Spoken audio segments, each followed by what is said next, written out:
And the exciting news that we're really pumped to share with everyone is that yesterday, the DC State Board of Education passed a resolution to create a high school voter registration contest citywide this year.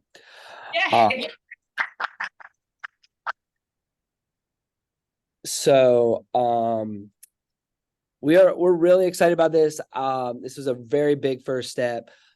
It was voted unanimously by the Student Advisory Committee and unanimously by the State Board of Education, 9-0 yesterday.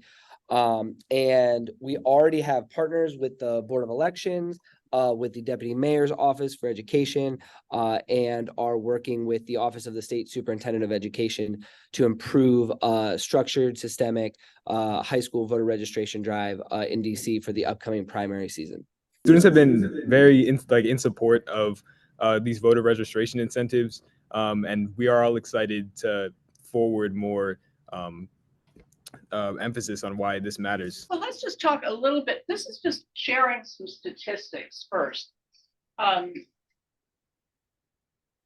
Why does high school voter registration matter? And we didn't start here. We were really starting overall youth voting. It came out of our work on women's history and the suffrage movement, and how do we move forward, and worked with Aver and Czech and a number of schools across the city. But we became increasingly aware. First of all, if you look, this is just voter turnout in the United States by age.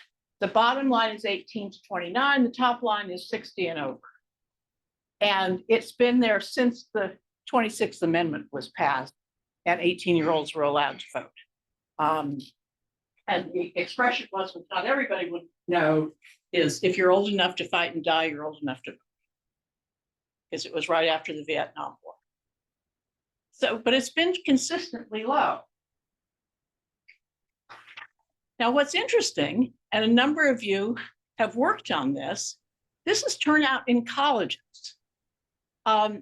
And it's grown dramatically. It's 83% in the last presidential election. I mean, it's extraordinary between the people who register and then 66% turnout. And if you look at, there's a fantastic site called All In Campus Democracy Challenge that lists literally hundreds, 1,000 plus campuses that are having major voter registration and turnout. But over the youth, the youngest voters, 18 to 24, last November, 25.6% turned out. And this is the national average. And you can see there were variations across states, but a really shockingly low participation rate. So that really is what we think is a problem. Why focus on high schools? That's where the kids are. There are 9.4 million 17 to 19-year-olds who are currently enrolled in high school. And you can see the distribution. You know, the 19-year-olds are clearly eligible. The 18-year-olds are, and most of the 4 million 17-year-olds. And every year, 4 million more young people turn 18 and are potential voters. One of the things that people say, well, they don't really care. And they're apathetic, they're not interested in issues. And the fact is that it really is, that is not the problem. Young people are not apathetic. The statistics on the left show that at least 75% of young people who register to vote actually turn out. The last year it was 86%. What are the issues they care about? They care about climate, they care about environment, they care about a whole series of guns and safety in schools. There are a whole series of issues that they care about. And this is also a matter of equity. If you look at the on the left, the line is the lifetime voting turnout rate of people who don't go to college. Excuse me, don't finish high school. The next line is people who finish high school but don't go on to college, then go to college and then finish college. And it's very clear that it's just, this is a question of equity. The graph on the right, it looks at it by race. So this is why we focused on high schools, because it's where there's a big problem in terms of turnout. And we know where these kids are 8 hours a day. It's not that we have to go find them. And there's a huge number, and they care deeply about some of the many issues facing them. So I'm going to talk a little bit about some other things that we know and don't know, with a focus on research. So we have a couple of slides, but I'll just start with some of the things that I really want to emphasize. In terms of equity, registering and engaging people when they're in high school is probably the single best thing we can do to ensure that people are engaged in a lifetime of civic participation and are able to do so in a way that they can get the information and have a support structure in place. Because when people go off to college, when they go off to the military, when they go off to their jobs, they lose a lot of that. And so we can engage people while they're in high school. I think our ability to achieve the dream of having a fully participatory democracy is just that much more likely. We know that the parties and candidates aren't going to do this work. They just aren't. There's no real history of long-term engagement of young people. So other groups and institutions need to step up. And the good news is that that's happening, right? The very idea that we're having this meeting is proof of that. What we just heard about what's going to happen in DC is proof of that. We have lots of examples of this meeting focused on our local area, but we have lots of examples from other states too.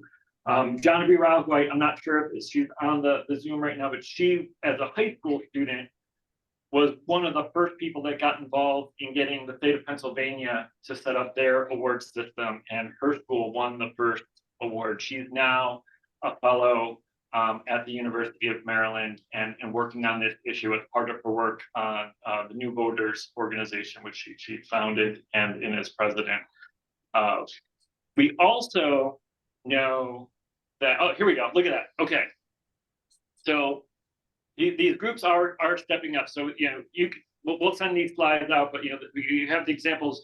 Virginia is working, the league is working in Virginia on a system. We have an educator toolkit, which I know my friend Lena, who's here in front of me, will be very happy to know. It's not just about registration, it's about education and information and getting people prepared so that they know what they're doing and they feel confident when they do it. It's not just the mechanical piece, it's all of these pieces. And this is happening, but we have some challenges, right? There's amazing work being done, but there's lots of basic things that we haven't done. So if you go to the yourvoicematters.vote site, you'll see that there's the beginning of a landscape analysis, but there's so many details that we still have to fill in. There's so much more work to do, which is part of the reason that we're having this meeting. There's very little systematic research from academia focused specifically on high school students. We know some things that work for colleges. There's done some work on that. But high school students are different.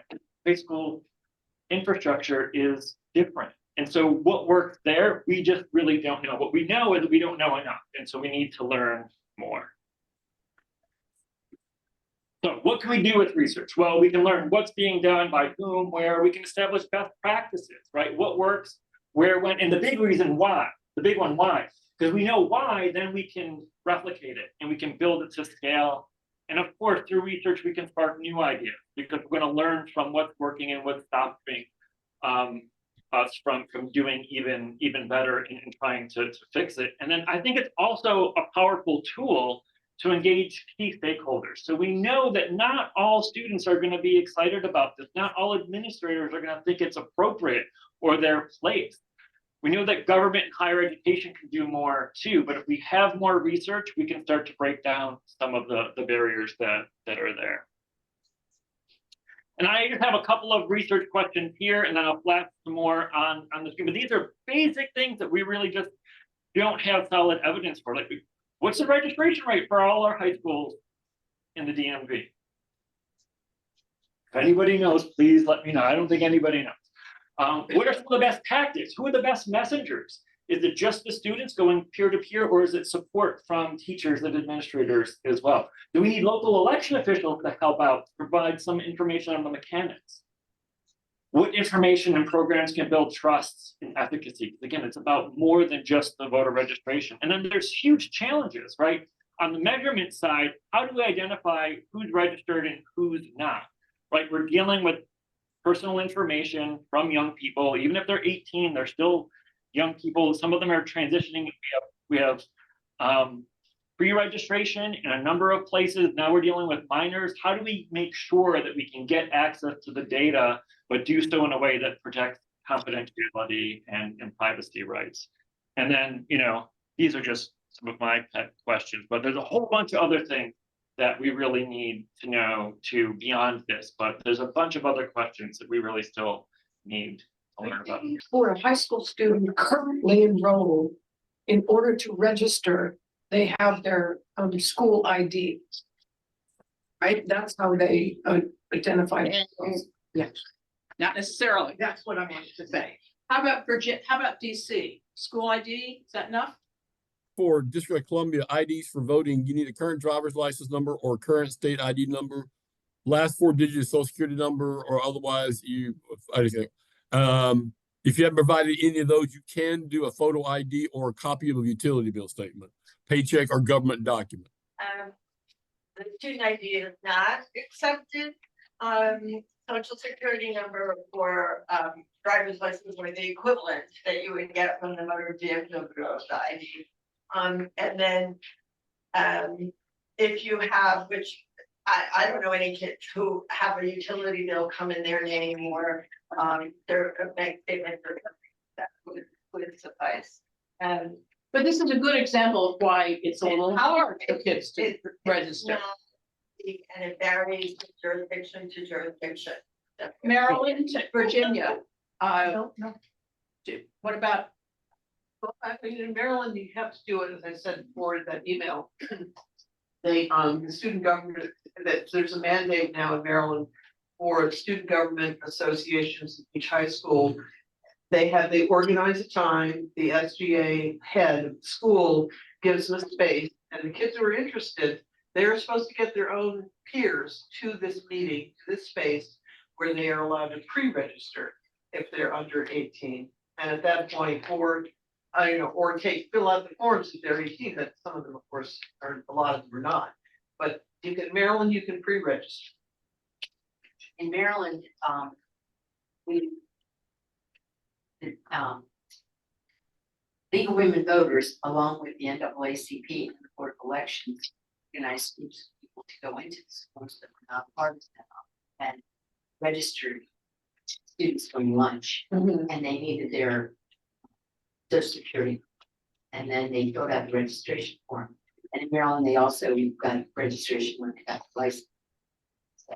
Right, but a lot of kids are not driving that. Now, a lot of They're kids aren't not driving. bothering to drive their license. The biggest issue was because the kids are on flex schedules now, it's trying to catch the kids, and like some of them left before lunch, some are there at lunch, some come back after lunch. And those are select high schools that you're not going into every Montgomery County high school, right? We went into Anne Arundel, all of it. Okay. well, as you can start to hear, thanks for this question, because it might be a little complicated for some So it is 17 to sort through some of these It things. depends on the county. Right, so we just did that, took about a month, and we went to different schools, and then we're gonna do it again in the spring. Now, that's just one effort, but that's how we're trying to. I know that we have Mr. Morris here and is Jordan Green. And can you introduce your colleagues? Can you talk a little bit about Richard Wright and what you guys have been doing there? My name is Jordan Greer, and I'm here with two of my colleagues from Richard Wright, Kimani and Jasir. At Richard Wright, we helped all of our 11th and 12th graders that were able to register, and it's a really important topic. How long did it take you, Jordan? 1 day. It took us 1 day to register almost everybody, mostly everybody. The percentage is very high. Oh, yes. Can you speak up a little bit? Oh, took us one day to register everybody that was able to and old enough to register. So are you interested in this contest that DC is having? I am very interested. I'm very interested and I cannot wait to win the contest. Well, let's hear from Avery. Good answer, Jordan. Oh, Mr. Morris, please add, yes. That's Mr. Morris, yeah.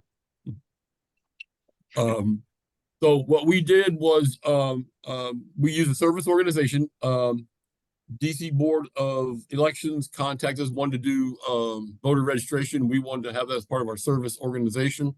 I'm the, advisor for National Honor Society, and I also am the department chair for social studies. And that was very helpful too, because I was able to get all the social studies teachers to, bring their classes in personally so they could all come down.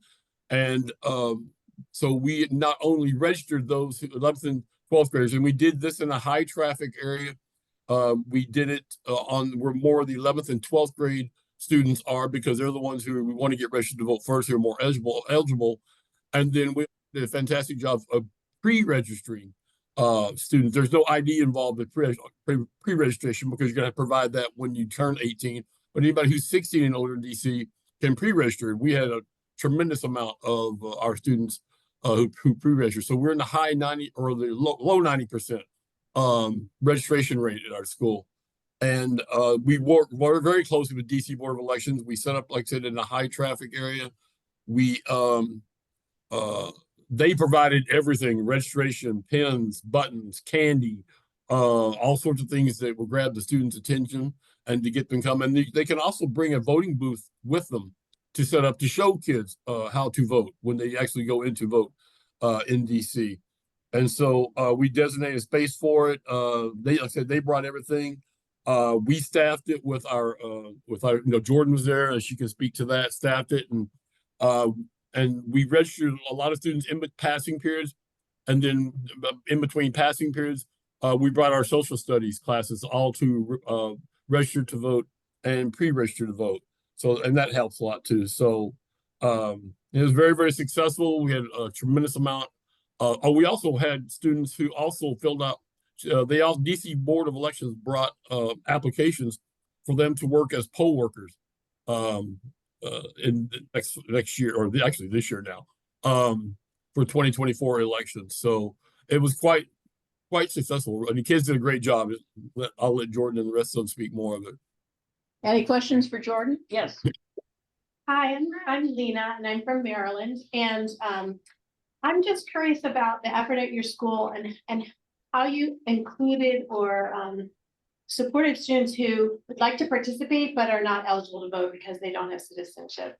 So I'm worried about students feeling stigmatized or left out the process, and I know teachers and administrators might use that as a reason to say no to these kinds of things. We didn't, not that since there was only 4 of us that were actually registering, none of us came to the point where people weren't citizens and sorry, there were many instances where they wanted to register, but they couldn't because they didn't know their social security number, and we let them take it home, but none of the students that we registered weren't citizens. Avery Diaz is from the Columbia Heights Educational Campus. And That's a fantastic question. Thank you for bringing it up. It absolutely brings up a question of equity as well, which is so I'm sorry, my name is Avery Diaz. I am an instructional coach at Columbia Heights Education Campus here in DC Public School. And we have a unique population of students in Columbia Heights. The unique challenge that we are the school that serves the largest population of English language learners, many of those coming from Central America, South America. And so we have that challenge. I'm also the advisor for the National Honor Society. So capitalizing the student leaders that we already have to be the voter registry, the registrars. So it's conversations that Paola and I have had as well, where it felt a little odd. It felt a little odd to, in the cafeteria or in school events, to have this booth available, but then having to turn down students who are ineligible because of their status. And so we workshop ideas, we realized that if you and at that time, because things have changed, at least in DC for now. In that time, you could ask them to, and this depends again on Maryland, whether in Maryland or Virginia, whether you have to be a US citizen in order to be a poll worker or a registrar themselves. So in DC, that was not a requirement. And so we were able to go around that challenge of, instead of turning the student down, we say, however, if you're unable to, then here's this other booth here where you can sign up to work in the polls or be a registrar yourself. And so while it wasn't the perfect solution, we now it's actually quite exciting because in DC particularly, with the local resident act, we are able to now get 100% of those eligible voters. So that's an excellent question that I think should continue to come up, about how do we make sure that those students who are ineligible are still in some ways included in this democratic process. Well, what we did, one thing we did as a social studies teachers is that we they prep the students, let them know, okay, if you we're gonna have people here tomorrow to voter registration, you need an ID or a social security number, or we went over the list of everything that they need. And then that's done to the general class. And then when our table is set up in a high traffic area, so it's there for people to walk up to and then say, okay, here's the requirements for voter registration. But all the kids have been told ahead of time about what the requirements are in the general classroom setting, so that way we won't set anybody up to come into the table and being rejected, because they know ahead of time what the requirements are for voter registration. And then that doesn't necessarily discount them from being working as a poll worker, because they can still do that in DC, work as a poll worker, just as long as they have, like everybody else, have an ID. Like I said, they knew ahead of time what the requirements were. So when we brought classes in between passing periods, many of the kids, they all knew what they needed. Some did not register because they didn't have their ID, or they forgot to bring them with them. And then others don't have that big of a problem with kids who are not eligible, but who just didn't bring the proper information to register. So I wrote it down too. The Local Resident Voting Rights Act in Washington, DC, is an act that will allow local DC residents to vote in local elections. That is for mayor, chairman of the council, attorney general, and ANC, and all the the local elections, despite not being US citizens. Right. Not federal elections, but just local elections. Yeah. If you go to yourvoicematters.vote, we've mentioned that site a couple times, click on DC, and the top link is actually to the Board of Elections registration site, and the top of that link is non-US citizens of District of Columbia may register here. They already have a tab. Often. So it is now, literally, this just went into effect. A lot of people don't know about it. Well, I got to tell Hager that, and he said, and watch out, Jordan and Mr. Morris, because his first reaction was, now we can get 100%. Well, I encourage you to get 100%. I hope you do get more than 100%. I mean, just as long as we get the kids registered, that's all that matters, really. But we're still going to win, right, Jordan? Tiffany, are we able to go ahead with Virginia? I think so. We have, folks are on. So hi team. My name is Tiffany Vanderhyde. I'm the Executive Director of We the People for Education. Prior to this role, which is really focused on school boards, I worked at the Virginia Education Association. I know, 2020, I think, was the year in Virginia that it became required law that all high schools facilitate voter registration during the school day. And there are some folks on this call who have been a lot more in the trenches with getting kids registered than I have. But since 2020, there have been a number of competitions led from the governor, competitions from local PTAs, competitions from teachers, whether they're a government teacher or or whoever it might be in a high school, to get folks either pre-registered or registered. And think, you know, aside from the governor's competition, which I don't think has been replicated recently, so maybe we should get on top of that. There's been a lot of really locally driven initiatives, and I'm excited that I think on this call we have newly elected school board member from Chesterfield County, Virginia, Dominique Chatters. We also have Network Nova, I believe. Sarah, are you the executive director or are you the, I can't remember your exact title. Forgive I'm me. the co-founder, the Co-founder. outreach. Boss Babe Supreme. Boss Babe, yes. Boss Babe Supreme of Network Nova. And I believe, I don't know, I know there's someone here from the Virginia League of Women Voters, and I don't see them. Oh, there you are, Janet. Okay, Janet, there you are. I see you. Janet Boyd with the Virginia League of Women Voters, which I know has been instrumental in these statewide efforts and have done some incredible work. So I will kick it over to Janet first and foremost to talk about their work, and then lead into STAIR. And, you know, Dominique, I would also really love to get your perspective on how local school boards can really support these efforts, primarily because I'm curious about your thoughts on this, but also would love to read the room and see if there's any other kind of like local policy or local initiatives that we could really support here in the Commonwealth. So with that being said, thank you for having us, and I will kick it over to Janet. Thanks a lot, Tiffany. And I apologize, I was here a little bit late, so I haven't heard a lot of the other comments with regard to the other areas. So I'm going to listen to the recording afterwards. I was actually, as most of you are probably aware, in Virginia, our early voting starts 45 days before the election, and that is tomorrow. And so I'm an election official as well. So I was at training prior to this. So this is all very important. I know with the 3 elections that we have this year, which I'm sure most of you guys have as well, trying to get the kids registered is very important.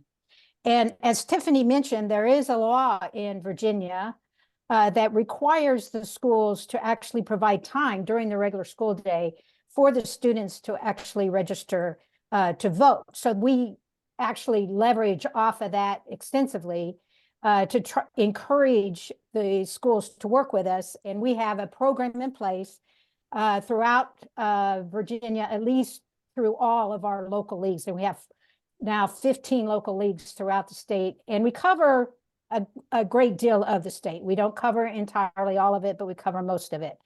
And you can go to our website, and we do have what we call the High School Registration Challenge.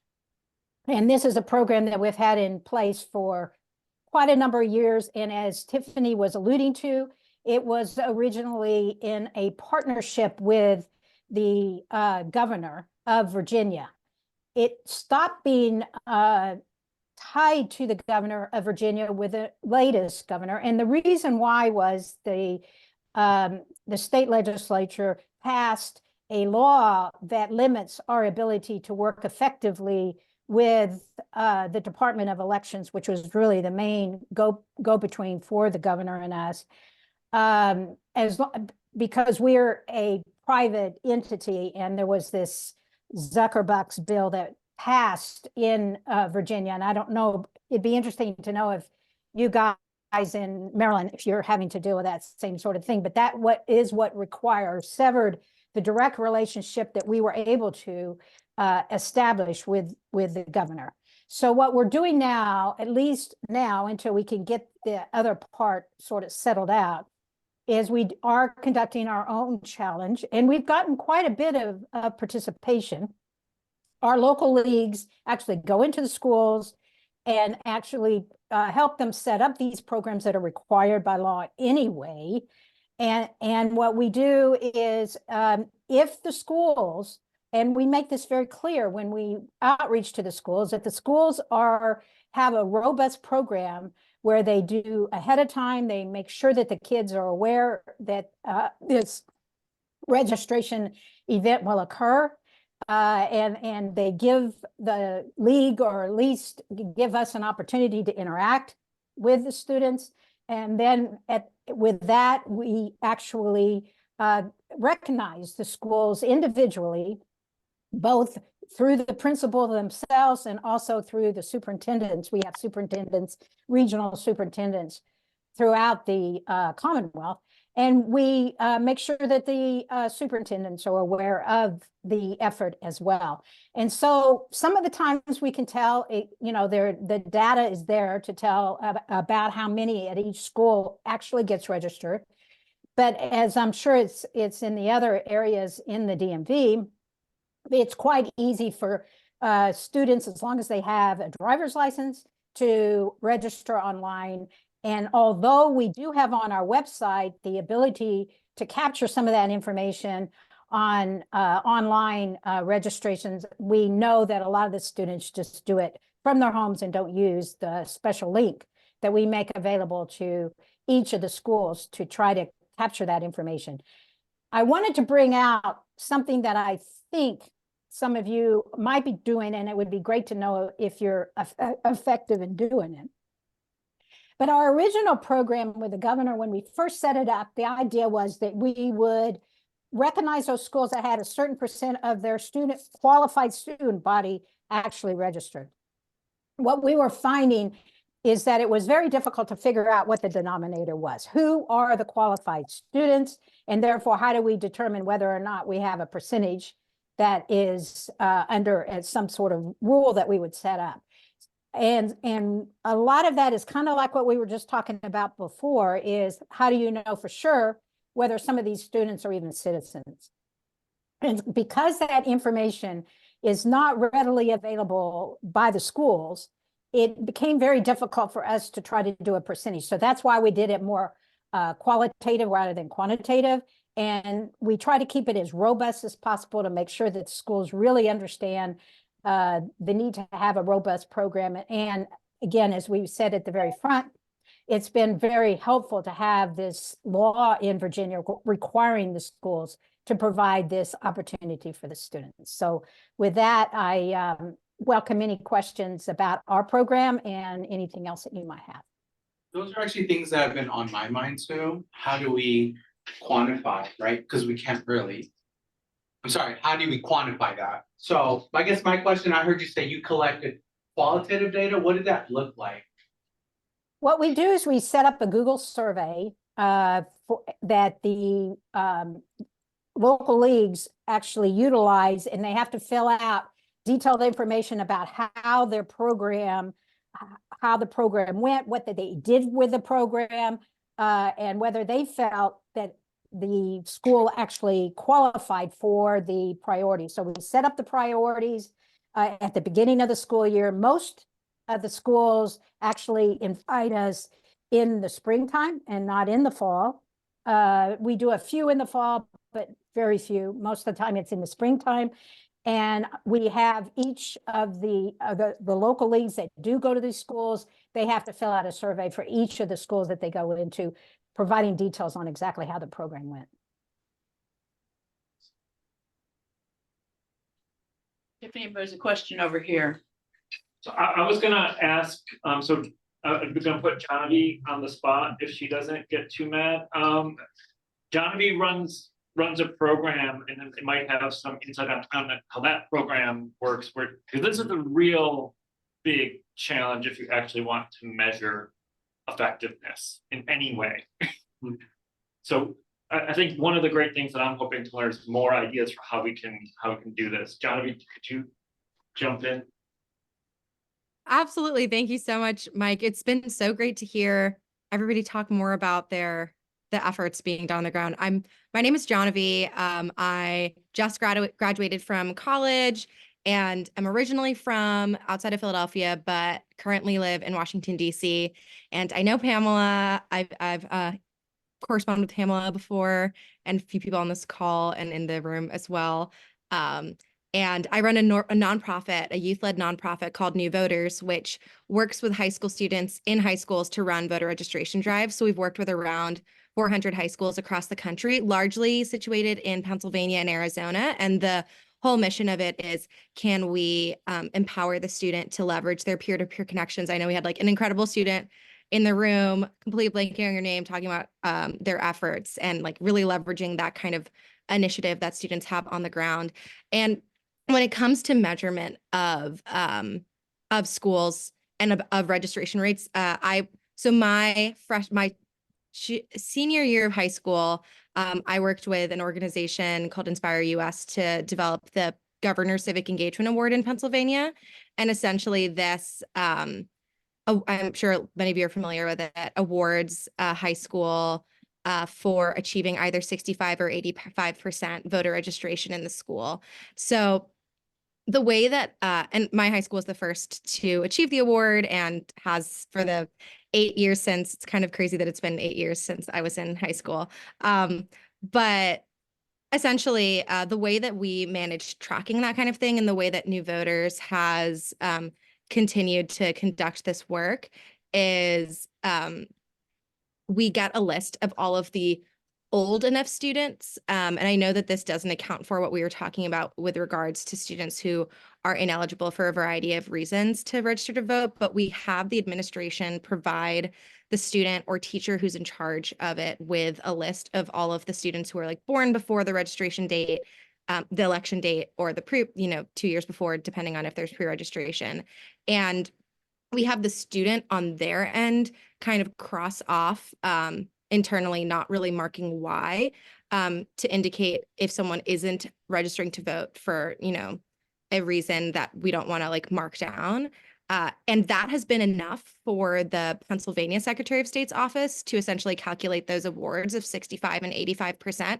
I will say another thing that has been really novel that we've put into place this year, and we're kind of pushing out in New York City, is a model to engage students who aren't old enough to vote.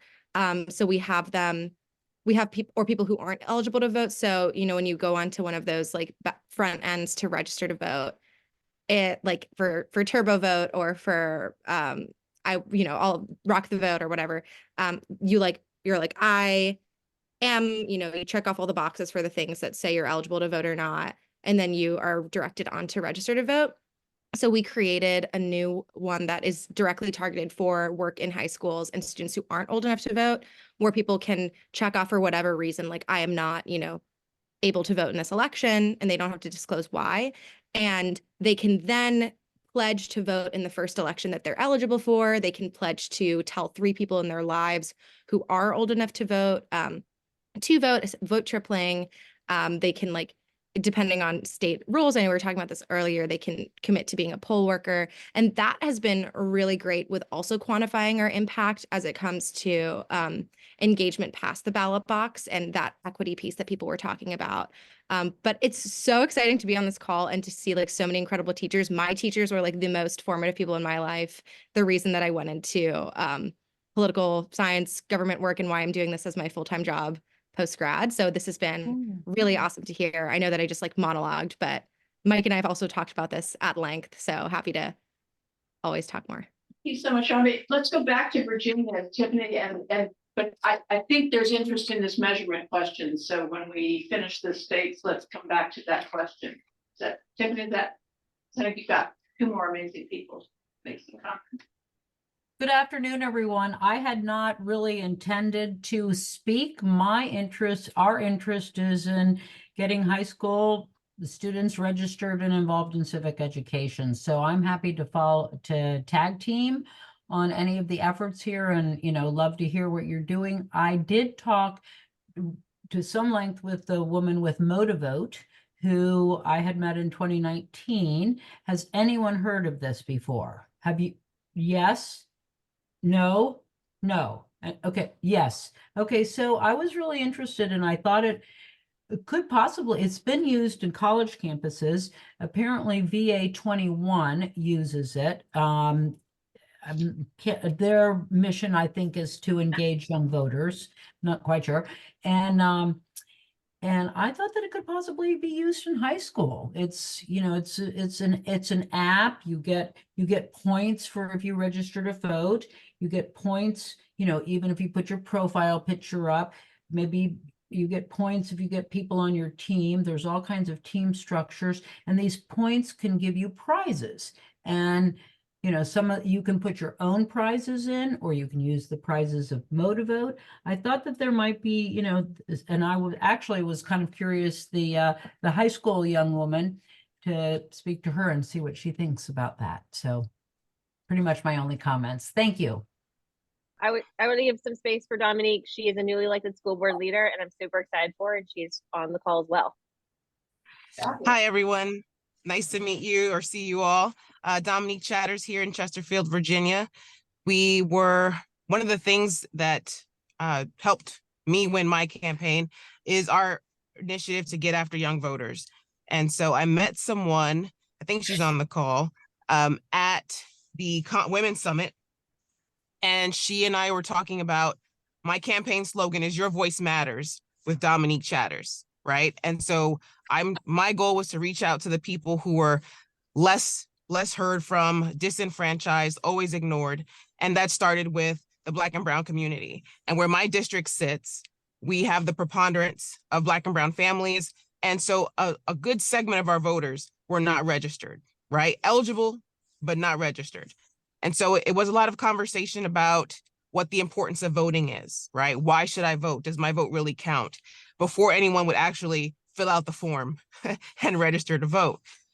And so what I found, based on the conversation I had with Angela at the summit, was that I hired younger people to reach out to younger people, right, at football games. So what we did is we had like a little table set up right outside the gate for the football game, and try to talk to people there, right? You're coming into the football game, you're tailgating, and we're walking around with a clipboard, with the registration form, with a little information packet, little handout, like a 3x5 sheet for if you're not ready to register right now, but you are interested, here's who you do, here's who you contact. And we found it was very well received. We weren't taking up too much time because, again, it's a football game, so they're trying to get in. But that was an opportunity where we knew they were going to be there.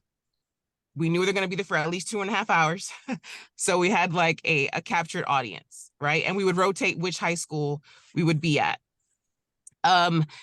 What I also found interesting that we thought about kind of later on during the cycle was partnering with a PTA, right? So I'm a PTA president at 3 different schools during the last 5 years. And so partnering with them to help them get out the vote, right? Because it doesn't matter who you're voting for. We just want you registered, right? So it wasn't necessarily party specific. And so because my race was independent, it was a little bit easier for them to accept getting the information from me.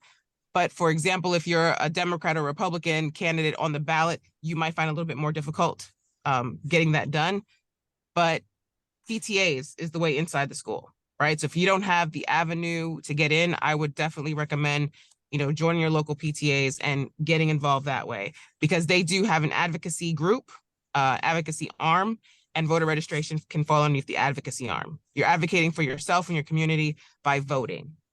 So that was the main effort for our young people, to get them registered. And I agree with the sentiments earlier stated about the denominator. We did not have a denominator in mind. We just had a goal of how many people we wanted to touch, right? So there are 13 high schools in Chesterfield County. Only 3 of them fall in my district. So I was running a 50-50 chance that who I spoke to was actually a constituent of mine that actually could vote for me. But regardless, we were rotating everywhere my high schools were, right? So if they did want to speak to me, I was there and present to address questions. And I did often get that question from young people and older people. Like the demographic of people that would be hesitant to register to vote were, I'd say, 18 to 21, because they felt like it didn't matter. And then the more seasoned voter who felt like, I've seen all this before and it's still not working, right? So my vote doesn't matter. We decided to have a little rehearsed answer sheet to answer that question for my volunteers that were out there doing that, so that they could explain to them the value and the importance of voting. And I think what's happening now is that people are just so annoyed, frustrated about the whole process that they're deciding, well, I'm gonna just throw my hands up and not participate. And I had to explain to someone, she was my age, and explain to her why she needed to vote, And she said, no one ever explained it to me that way before, because not voting is voting, right? You are casting an opinion, whether you like it or not, by not supporting any candidate, right? So I think educating the voters early and often, especially our younger ones, is important so they become adult educated voters. Thank you for your time. Maryland. Yeah, so thank you. I'm gonna be moderating for Maryland, which just really means calling on people who actually know stuff about what's going on the ground in Maryland. And so we'll start with Jeannie Matthews going to tell us a little bit about what the League of Women Voters is doing. And so I'll turn it over to Jeannie, who's on Zoom. So the General Assembly in Maryland in 2021 decided to pass a bill that did some really interesting things. It started out as a student, like college student voter empowerment act. But as they started to talk with others in the General Assembly in order to get bipartisan support, they added in military voting access to make it a little bit easier for our Maryland residents who were overseas to hook up with elections. But one of the great things that it does is, I'll put some information in the chat. It required every college campus in the state of Maryland, whether they were private, public, community college, 4-year, to designate a voter registration person. But they also empowered that person to come up with a plan with their faculty, staff, students, and community partners. And that's given the League of Women Voters a little bit more access to college campuses. They are very welcoming and they take pictures because they have to put it in their report to the State Board of Elections. They also require the local boards of elections and the colleges to do a little bit more collaborating to make voting more accessible, which has led to things like polling places on certain college campuses and mail-in ballot drop boxes on certain campuses. One of the other cool things that it did was that it required every school to have these are colleges and universities, to have a link on their website that's highly visible to the Board of Elections and how to register to vote. One effort that we're trying to do right now with the League of Women Voters and the Maryland Civic Education Coalition is to convince the local boards of election education, the K through 12 schools, to also have that. Think about the number of times parents go on that website to check how, is the weather, is the school closing tomorrow, that they would see that rather prominently displayed on the school board's website to be able to update their voter registration or access voter registration in the first place. And one of the other things that the State League did recently was we partnered with some of the students in Maryland.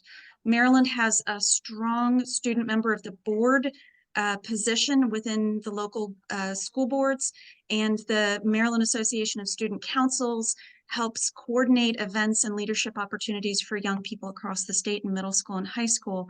They came to us in the Maryland Civic Education Coalition and the League of Women Voters of Maryland and said, wouldn't it be great if we could create a webinar where we had some experts in youth voting and how to run a voter registration drive.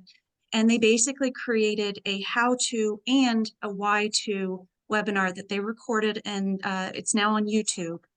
Oh, sorry, John, we'll miss you.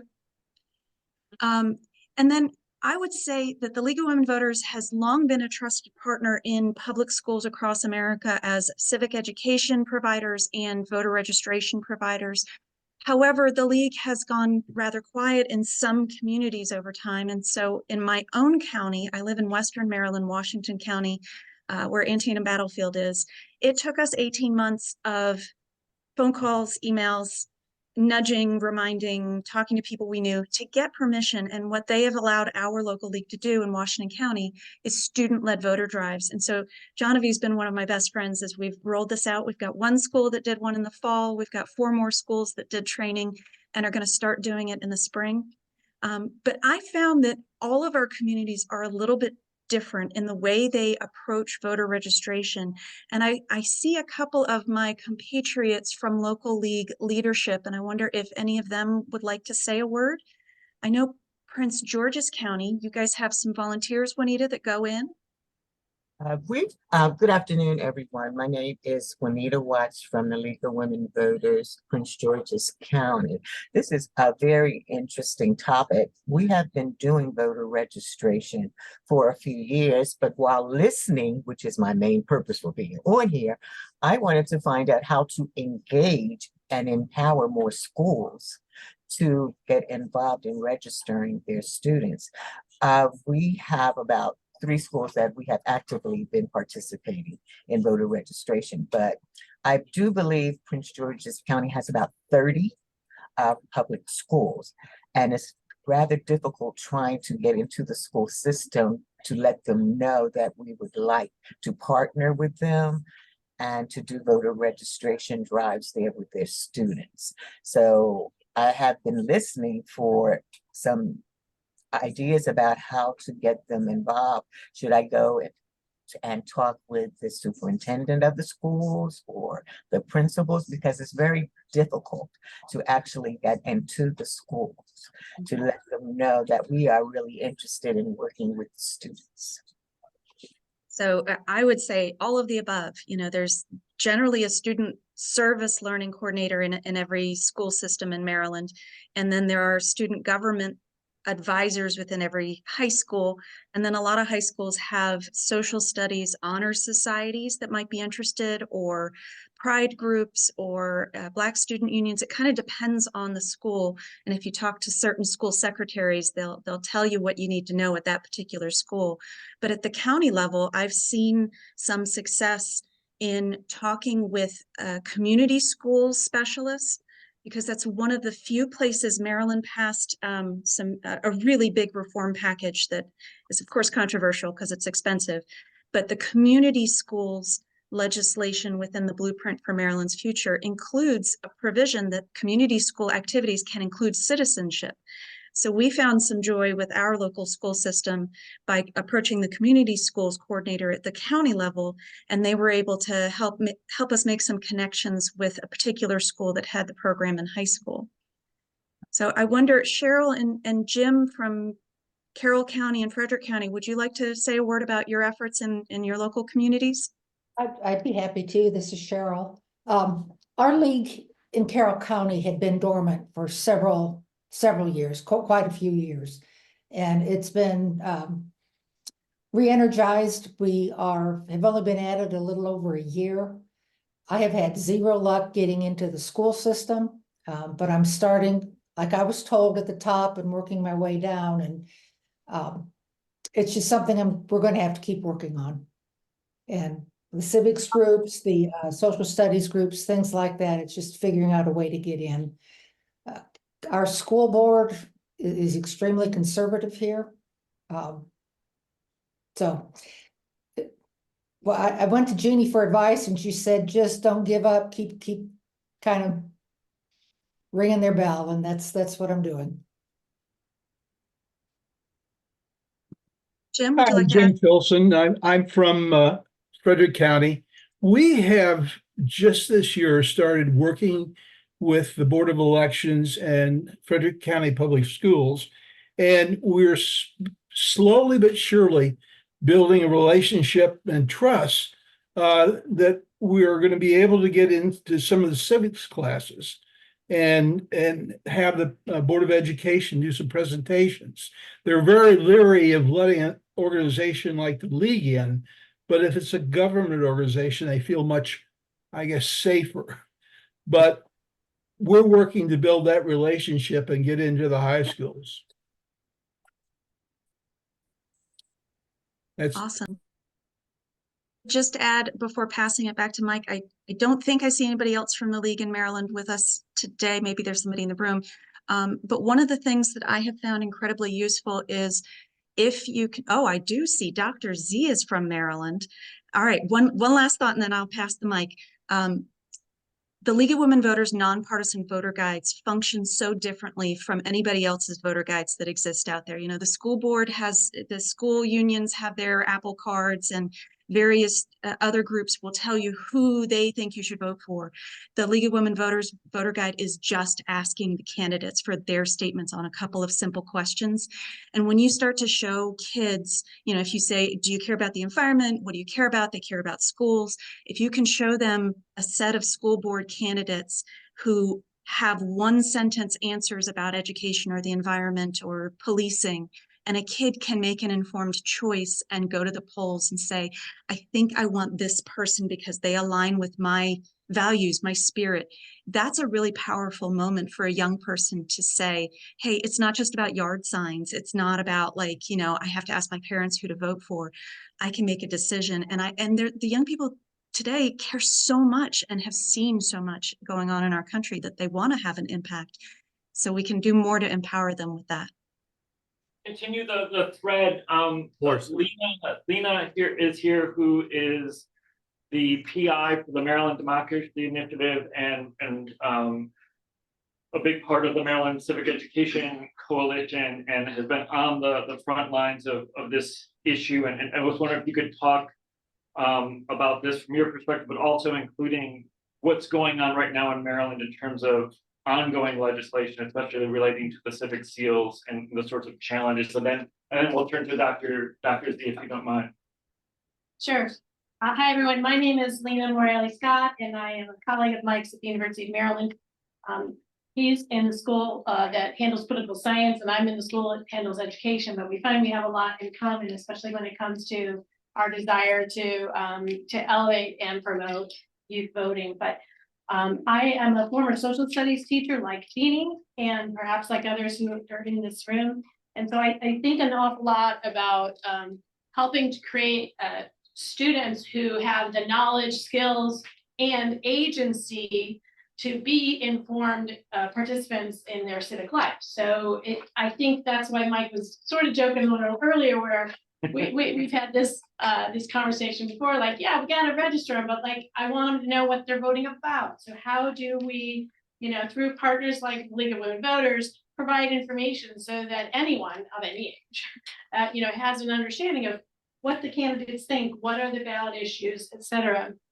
So the Maryland Civic Education Coalition has been around for about 4 years. We're happy to have this circle as a partner of the Maryland Civic Education Coalition. Jeannie and I work closely with that. Another colleague whose name is Sam, who's not with us today, but is very much a part of all of our shared efforts.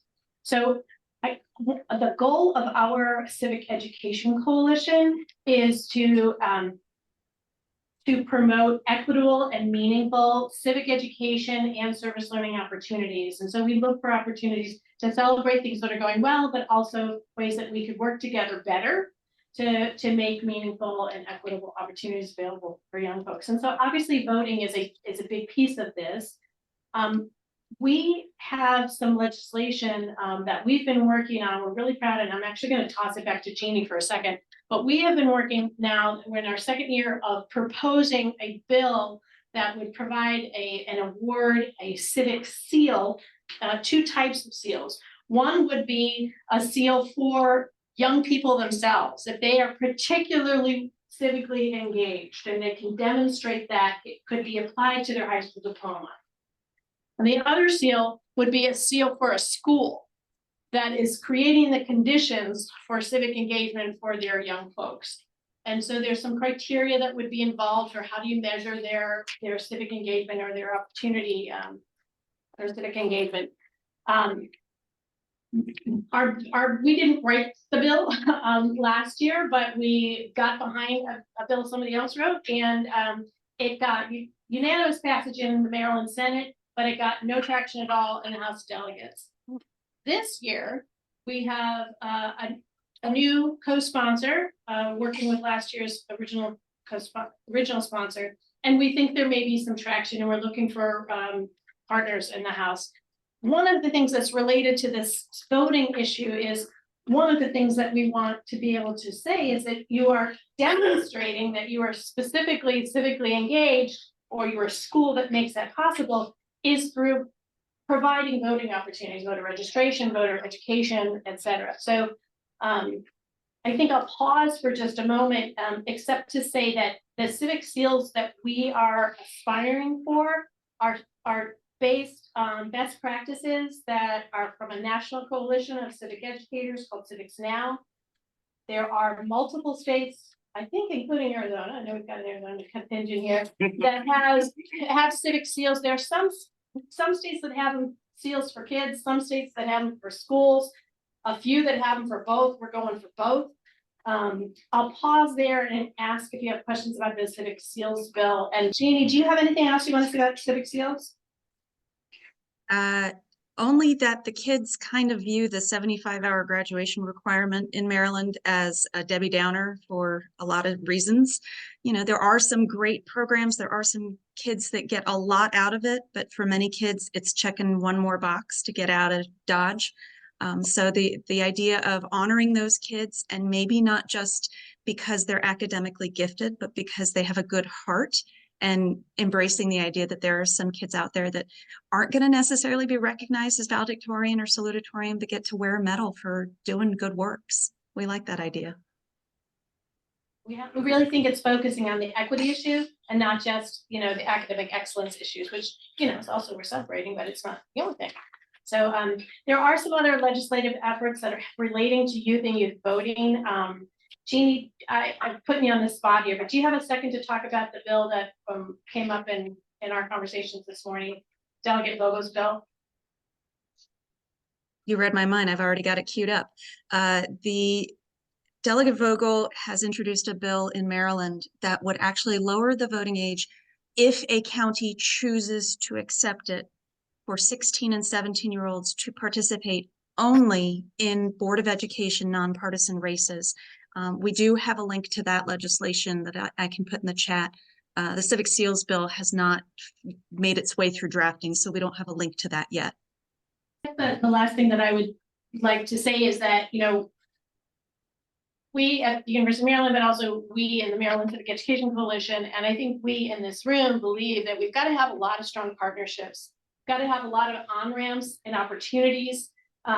People who have, you know, different ages, different perspectives, different life experiences, different organizational support in order to come together for what I think, you know, ultimately unifies us. You know, I'm a sucker for a pluribus unum. I really believe that in order to build a better union, we can do better together. So I really think there's some great opportunities here. I'm really excited to be in the room with all of you. Excellent. Thank you, Lena. Thanks, Jeannie. Oh, we have a quick question. The seals bill that you're talking about, you said you have a sponsor, and because sponsoring and looking for more this month. Yeah. Who do you have? Senator Cheryl Kagan is our sponsor, and she's working with Senator Justin Reedy. If you know Reedy and Kagan, you will not find people who are more politically split.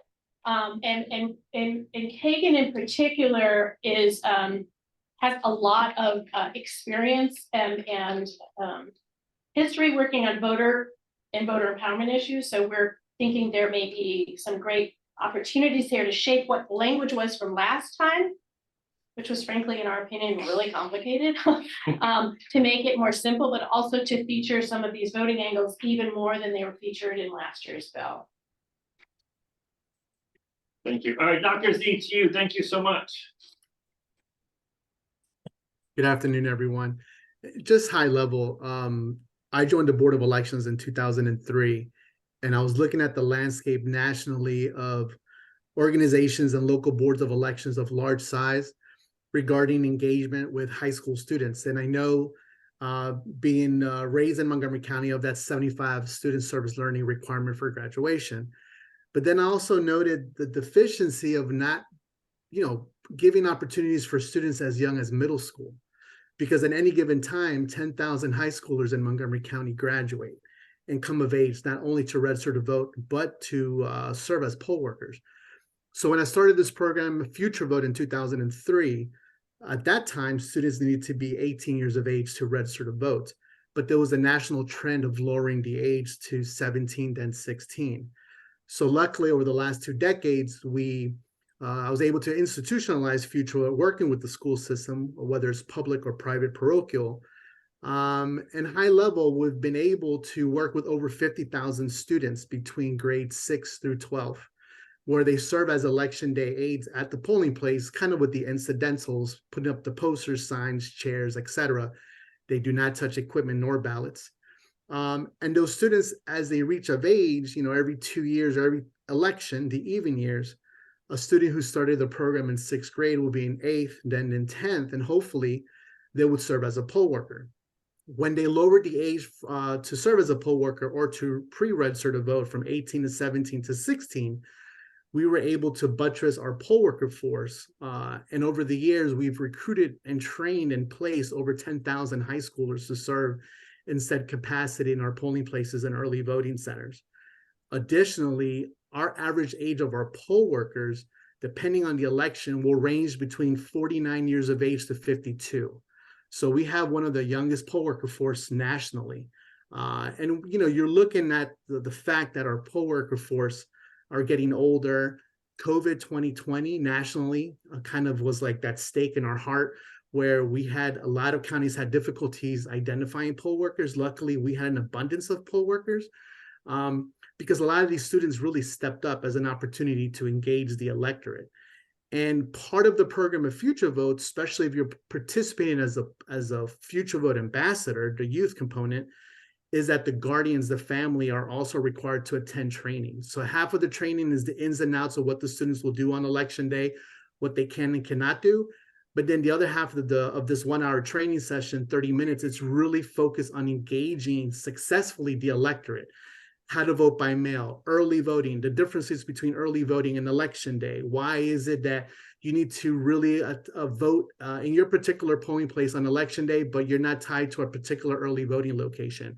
What's a provisional ballot? How to leverage your sample ballot? How to update your voter registration? How to maintain your voter registration? How to avoid to become an inactive voter?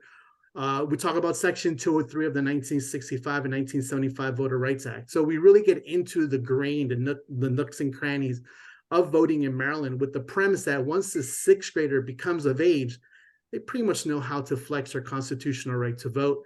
That constitutes the less calls at the office, more voting activity, and the fact that these students, when they become poll workers, they're bilingual, tech savvy, they got strong backs, and they really participate in the electorate before they leave either for college, the military, or the workforce. And so I think we've been able to really leverage the community. Over 30,000 families, 50,000 Future Vote ambassadors have served since 2004.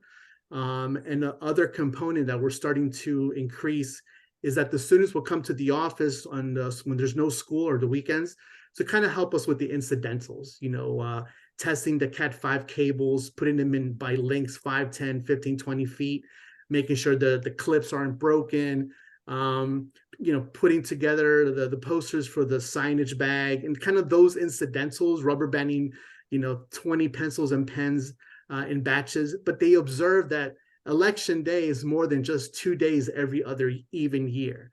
And so these students, when they see how much paper and materials and posters and time and effort, and the fact that it's a small team, we have about 25 full-time career employees, and then we bulk up to about 60 temps at the office. And they're saying, how do you manage to serve 670,000 voters with a team of 50? And so the students really take the ownership of participatory democracy, and it just speaks volumes with the average age of our poll workers and the fact that these students are coming back. And which was interesting, I'm going to close, when the students 2020 came around, we had students in their early 20s and mid 20s, and I was kind of aging myself, that came back and said, I did this thing when I was in middle school. It's kind of cool. And I served as a poll worker before I graduated, and I saw you needed some help. So I'm at home, and I had nothing to do. And we're all, we're trying to figure out what to do in 2020. So I want to come back and serve. So we saw a lot of residual benefits of empowering these students as young as middle school, and decades and a half later, they came back to serve. So that's the premise of Future Vote. Excellent, thank you. Any questions? I guess, I'm listening to all this and I'm wondering to what extent, and this might be a wider question, maybe beyond the scope of what we're talking about here, also is this curriculum in schools, standards in schools and in districts play a role in the extent to which students in schools are civically engaged. So there does also exist a civic empowerment gap. And so that thinking about those things, how can we as educators really capitalize on making sure that the curriculum is authentic. So I can learn about American democracy, how it happened, how we do democracy, and comparatively as well. But is that learning experience also authentic? How can we then take it forward where we can make this experience authentic for the students, whether it is some sort of project that or a series of projects where they're actually going out to the community and something, become poll workers, or what or something as authentic that what that sounds like is an authentic experience that those students had. And even at the young age as middle schooler, the simple exposure, and it sounds like those students had that exposure to the civic engagement, led them to doing things later on in life that made them civically engaged. So I think it also, we have to think about questioning, what does the curriculum look like? What is standards saying? And are students authentically learning this really important content?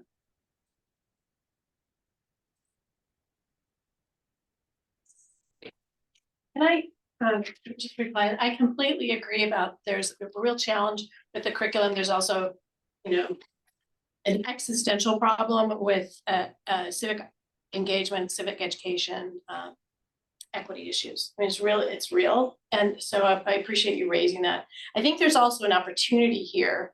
And I'll just give you an example. I was at where there's a curricular fit, there's where your entry is into the school, right? Because I have never met a teacher in my life, and I'm 59 years old, who said, gee, I don't have anything I can think of to teach today or to do. Nobody's sitting around waiting for somebody to tell them what to teach. But if they've got a set of standards and they've got a curriculum that they're working from, and voting is in it, or voting equity issues is in it, or voter empowerment is it, or the history of voting and exclusionary vote. I mean, if there's disenfranchisement in their curriculum, there's an entree there for us to say, okay, let's give students an experience that connects to what they're learning in their classrooms. So that's sort of one point. And then I don't want to identify the school system, but I was very surprised to learn at a meeting recently, and Jeannie was at the same meeting as I, where somebody who is in a social studies supervisor position told me that they were asked to report on how many students were registered to vote in their school. And that was a content specialist, so someone who's in charge of that curriculum. And so I thought, well, my goodness, if they're being evaluated or asked to report on this, wouldn't that be the very same person I want to run back to and say, have I got an idea for you? Let me introduce you to these wonderful people at Name the Organization, which is all of you in this room, right? So that, to me, it's an entree and an opportunity as much as it is a real problem we need to address. To comment on that, part of the problem is you look at Arizona doesn't want you to do anything. God forbid you're indoctrinating the children. So in other states like that. So that's a problem too. I mean, it's a great idea and it should be done. Civic engagement should be in all those. And that's part of the messaging here. So, even in these bills that we've been talking about, sort of nonpartisan voter registration. I mean, I can't say voter registration without saying nonpartisan in front of it when I'm talking to an educator. So nonpartisan voter education, nonpartisan voter registration, so that helps a little bit, but obviously it's much more complicated than that.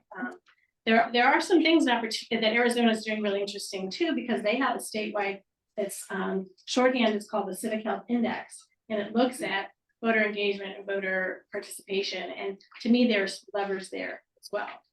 Mike, we have two people on the call from Arizona, or at least one. Brent Whiting, are you Could you make a comment on Arizona?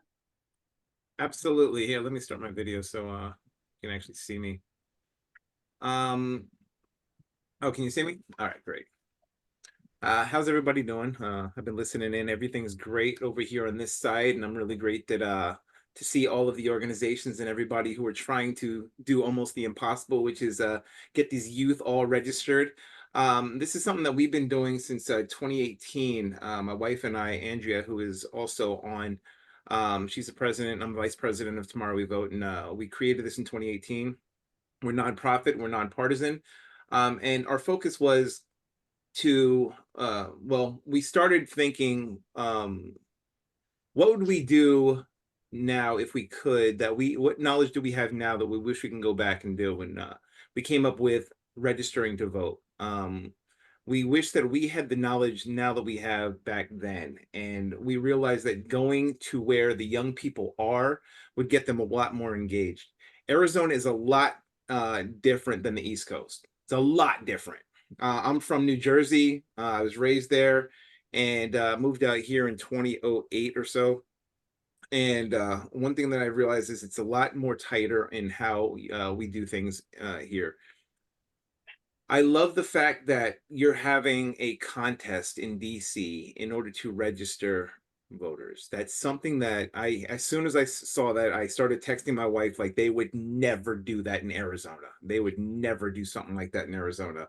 They have it where, even incentivizing, which I understand, but incentivizing could get you jail time and get your nonprofit completely tossed out. So, we walk a fine line, and we're nonpartisan in the fact that, we don't encourage anybody to choose what they want to choose party-wise, because later in life it can change, and it's up to the candidates in order to do that anyway. Our whole goal is to just register young people, but not only to just register them, but for them to understand their power in the political process. Here in Arizona, we've been doing it for a while. COVID obviously slowed a lot of things down, but now we're back full-fledged into the high schools. And going into the high schools, they have to give you their full undivided attention. So that's why it's so good to get in there.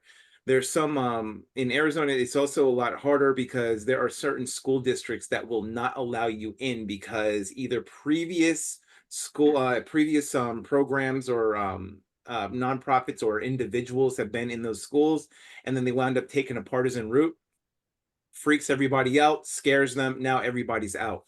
So there are certain school systems where even us as a nonpartisan group, it's hard to get into.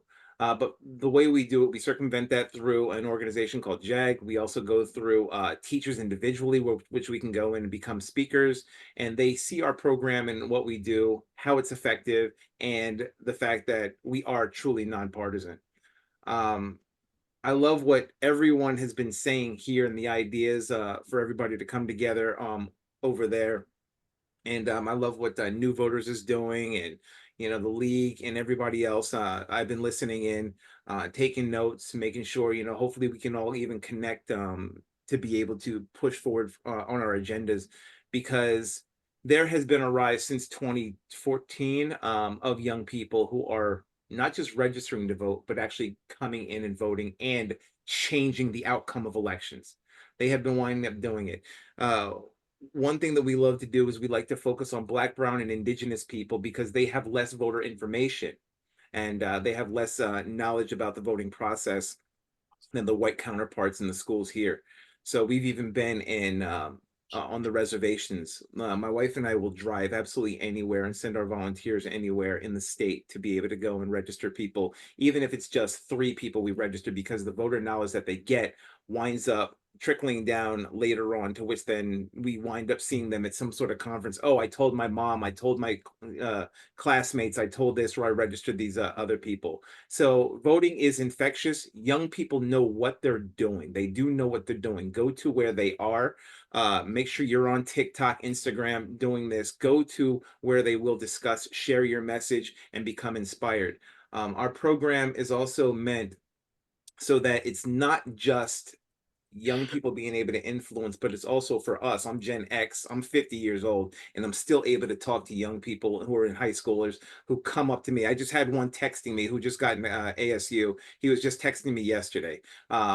They wind up wanting to communicate because you give them that space, you give them that area to talk, you give them that openness to discuss the issues that affect them. And if you actually apply yourselves to just talk about the issues, just the issues that affect young people, which is different, that's Gen Z that, affects Gen X, and you see the separation between there, as well as millennials and baby boomers, silent generation, people who go on down the line, you'll see that everybody has their own specific issues that they have to, I guess, deal with, and that they're able to vote on them.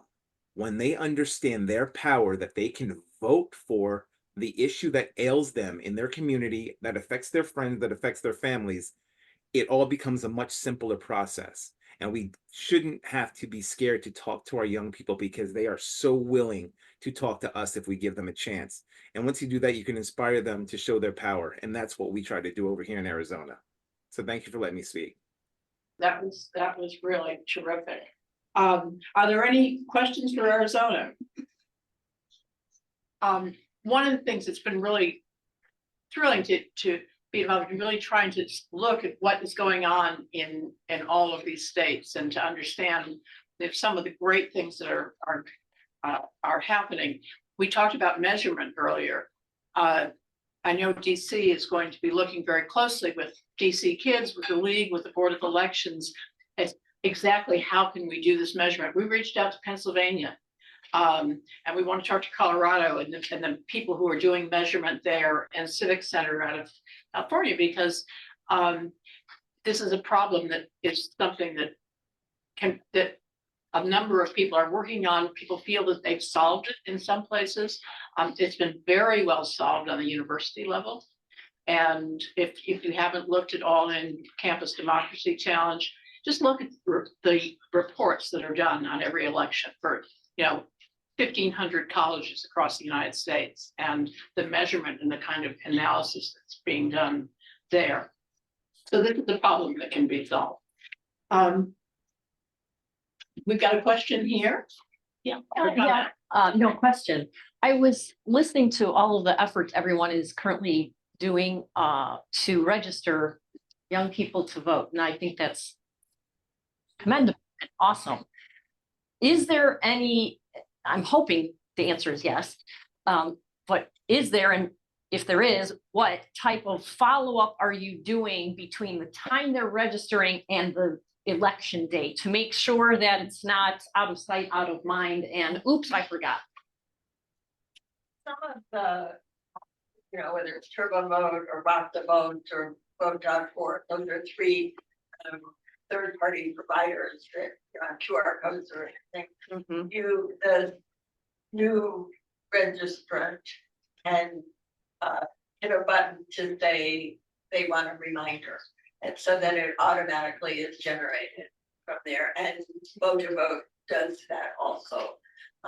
And Motivote they'll incentivize you along the way. You earn bonus points for telling 3 friends and whatever, like different little challenges and tests to do, plus all the reminders, and then they earn points, and you can, I think eventually you get a point, you get a water bottle or a cat or something. I don't know, but they do, right? There's some way to incentivize. So, yeah. Excuse me, on all the things you mentioned, they have to sign up for that act though. Well, if they register using, so like on National Voter Registration Day, schools, organizations get lots of materials to register kids. And if they register online, it randomly, through National Voter Registration Day, it randomly goes to one of those 3 services. And then the kid can opt. But I mean, they have to opt in to those reminders. So your point is well taken. They have, they've already taken the action to register. Hopefully they would say, oh, reminder is not a bad thing too. But I think it's an important point. Do we want to ask one of our students, are you planning to vote now that you're registered? Yes, I'm so excited actually. And with vote, and my friends over there, raise your hand. I think, are y'all planning to vote? Speak. Do you want to share anything, Pastor Darren? Anybody? Yeah. Yeah, I was thinking though, it's obviously everybody's talking, and I think one of the challenges that has been hinted at. Is that it's so easy and so prevalent to get pushback from schools for opportunities where we might be doing voter registration, other populations of the county. With this, civics is too political, and understanding that difference. And for some schools, I'm learning that how one defines civic engagement and what there's no real definition available that's sort of standard and accepted, and some schools get nervous, right, about what that is. And I think maybe Arizona maybe was an example where that happened, and I know it's happened here in DC. So I just threw that out there. I've also discovered that it's key in finding the one person in that school who's going to be the champion. It may be the administrator, but it could be more often than not it's the social studies. So here's the social studies. And we have the hand up there, Dr. Z. I think you're probably a champion. Yeah.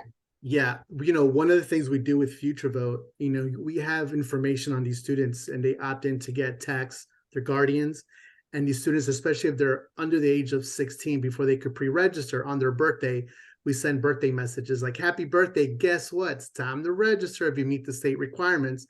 And I'm gonna be very honest, 2 decades ago when we would go into the high schools, you see a handful of 18-year-olds, because a lot of students were graduating at 17. When they lowered the age to pre-register, and then the fact that we tied poll worker service and that a student could earn up to 25 student service learning credits or up to $250 stipend, the stipend really talks, right? You ask a student who could volunteer 2 days of early voting and election day, that's $750. And unfortunately, money talks, right? And so what happens, even like we just had a mini 1-day visit at the high schools. At 25 high schools, we recruited over 2,600 students, which means we also registered 2,600 students. And we have a list of 600 students that are 15 and younger. And when we went early fall, about 60% of those students that were 15 are now 16, and they received the birthday message with the corresponding links. Worst case scenario, if they don't serve as poll workers, they're at least registered to vote.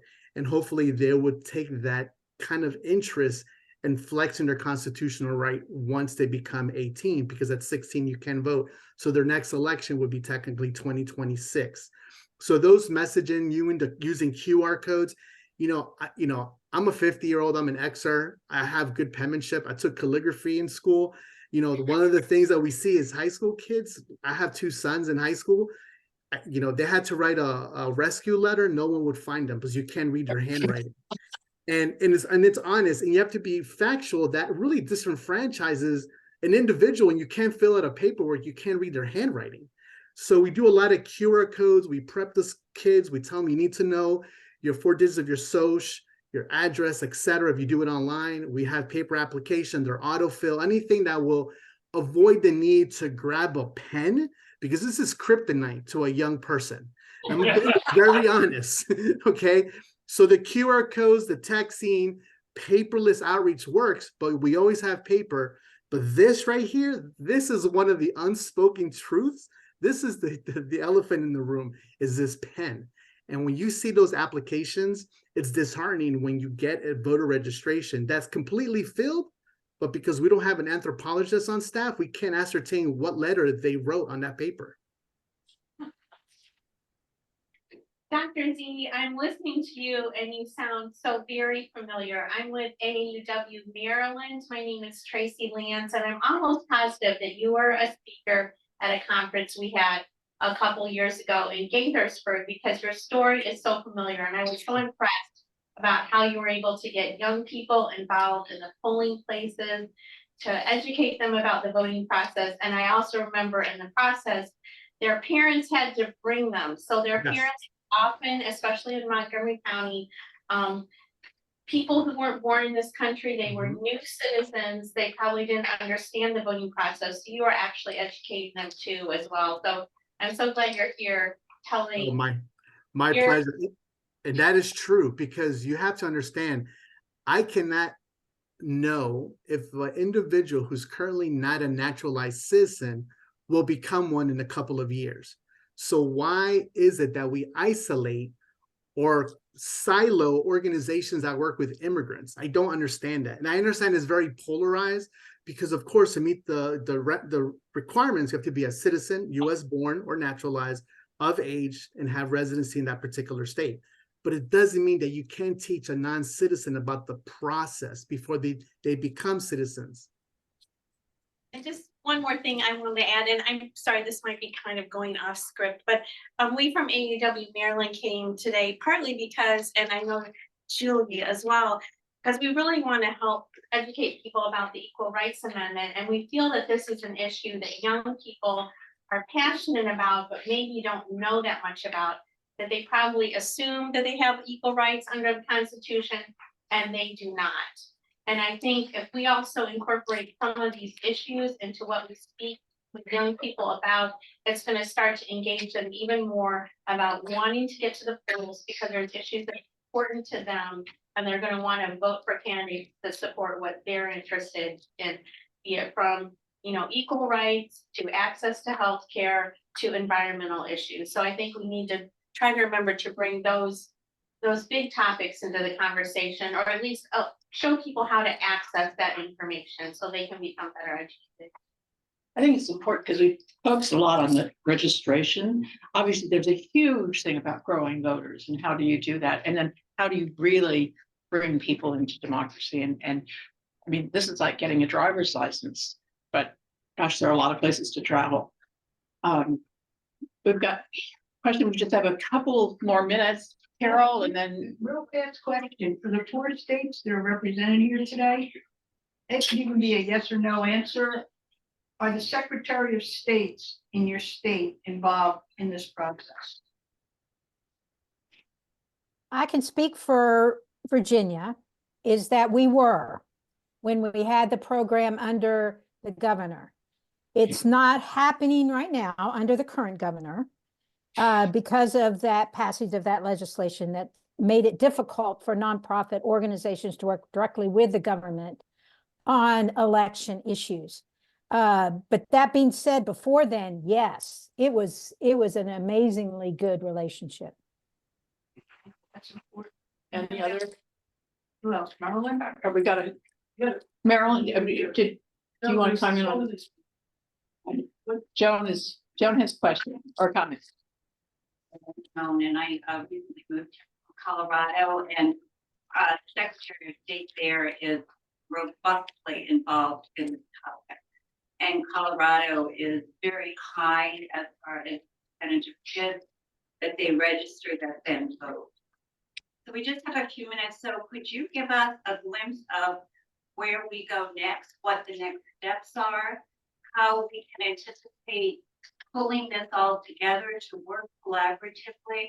Will there be another meeting? Will there be follow-up guiding us in this direction? Because I think a lot of us came today and we're really ready to roll as the clock is ticking towards the November election. So could you shed some light on that before some people have to leave?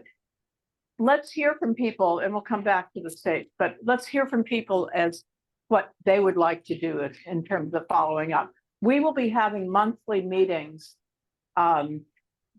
We haven't done one like this, mostly in person. It's thanks to Mike Hammerby that we did it in person, because no, we really need to meet each other. And because we've been doing mostly remote and Zoom meetings. But what would people like to do to continue the conversation? I hope that everyone either has or will visit yourvoicematters.vote, because we're trying to capture best practices on that. And you can look at different states. One of them actually came from Pennsylvania. And from the school in Carlisle, which is one of the top winners, they have a contest. And the principal sends a birthday card to every person who's turning 17 or 18 with information in it and a invitation. So we thought we would give you a birthday card. Does anybody know any 18-year-olds? Any 17-year-old? Pamela turned around. Any 18-year-olds, 17-year-olds? Thank you very much.